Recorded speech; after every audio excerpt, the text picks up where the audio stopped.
देखिए, जो कोई भी सोशल आदमी होगा, एंटी सोशल बिल को उसको सपोर्ट करना चाहिए, क्योंकि एज पर कॉन्स्टिट्यूशन देश में एंटी सोशल एक्टिविटीज़ को सपोर्ट करना नहीं चाहिए। और कोई भी अगर एंटी सोशल एक्टिविटी में इन्वॉल्व है और वो सबूत होता है तो उसके खिलाफ कड़ी से कड़ी सज़ा होना चाहिए। एंटी सोशल एक्टिविटी में इन्वॉल्व होके, एंटी नेशनल एक्टिविटी में इन्वॉल्व होके, खून खराबी में इन्वॉल्व होके, child trafficking, women trafficking, drugs trafficking में इन्वॉल्व होके एंटी एंटी सोशल एक्टिविटी भी अगर करते रहेंगे और इसके खिलाफ कोई कार्रवाई नहीं होगा, ऐसा तो हो नहीं सकता है। यही देखना है जो सच रियली एंटी सोशल है उसको बुक में लिखे, उसके खिलाफ कड़ी से कड़ी सज़ा मिलना चाहिए। तो इसके लिए मेरे को लग रहा है ये बिल जो शुभेंदु अधिकारी जी चीफ मिनिस्टर लाया है, ये एकदम बहुत अच्छा बिल है और इसको सही तरीके से इस्तेमाल करना चाहिए। इसी तरह से एक और बिल आया है, ओबीसी बिल, जिसमें 33 कम्युनिटीज़ को हटा के 66 को इंक्लूड किया है।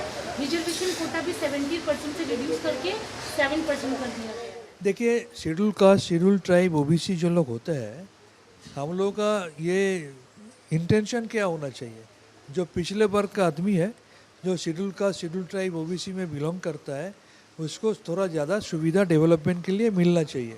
लेकिन अगर ऐसे देखा जाता है कि इस सुविधा देने के नाते जो जिसको ये मिलना नहीं चाहिए, जिसको ये सुविधा नहीं चाहिए, कोई पॉलिटिकल एजेंडा के लिए उसका अगर पिछले सरकार ने सुविधा दिया है और अभी वो सामने आ रहा है, तो उसको तो रेक्टिफाई करना ही चाहिए। एक डेढ़ महीना हुआ है नया सरकार का, कि इस नया सरकार में इस एक डेढ़ महीना में शुभेंदु अधिकारी जी अगर जो लोग रियल इन नीड है, जिसको सही तरीके से ये इसका सुविधा मिलना चाहिए, उसको सुविधा देने के लिए, और जिसको सुविधा मिलना नहीं चाहिए उसको भी मिल रहा था, उसको निकालने के लिए जो किया है, इसको अप्रिशिएट करना चाहिए। एक और बिल आने वाला है यूसीसी, लेकिन उसको पहले कैबिनेट में ड्राफ्टिंग करने के बाद एक कमेटी में भेजा जाएगा, वहाँ से रिपोर्ट आने के बाद ही टेबल किया जाएगा। यूसीसी बिल को लेकर क्या बोलेंगे? देखिए, यूनिफॉर्म सिविल कोड जो बिल है वो तो पश्चिम बंगाल में पहले नहीं आ रहा है, इसके पहले भी 3-4 स्टेट में आ चुका है, और सेंट्रल गवर्नमेंट सेंट्रली भी इस बिल को इंट्रोड्यूस करने का कोशिश कर रहा है।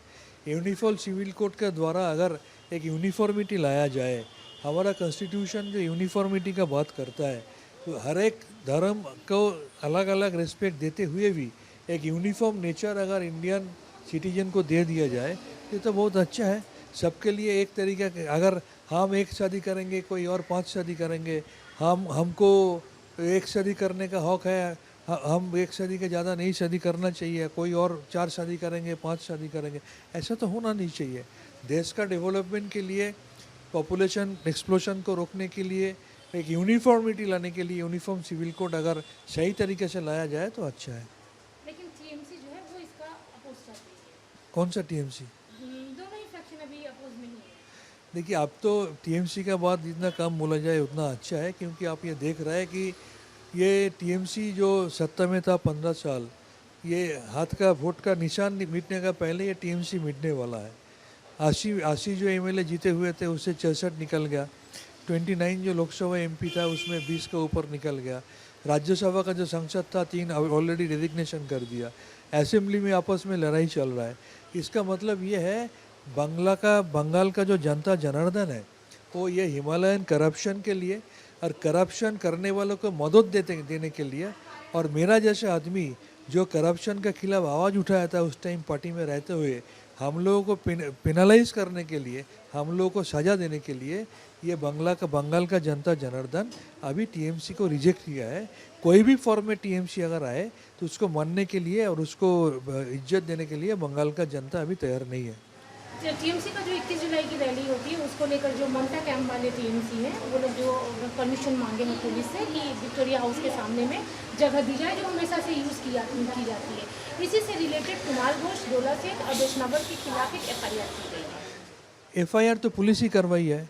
अगर कोई किसी को लगता है कि पुलिस की कार्रवाई होना चाहिए, बेआईनी काम हुआ है, रास्ता ब्लॉक करके प्रोग्राम करने के लिए पुलिस का परमिशन मिलने का पहले कोई अगर मापझोंक करने का कोशिश करे, वहाँ पर ज़बरदस्ती कोई प्रोग्राम करने का कोशिश करे, तो इसके लिए ट्रैफिक और पुलिस एडमिनिस्ट्रेशन है, पुलिस मिनिस्टर है, जो चीफ मिनिस्टर भी है, तो उनको कानूनन जो कार्रवाई करना चाहिए वो कर रहा है।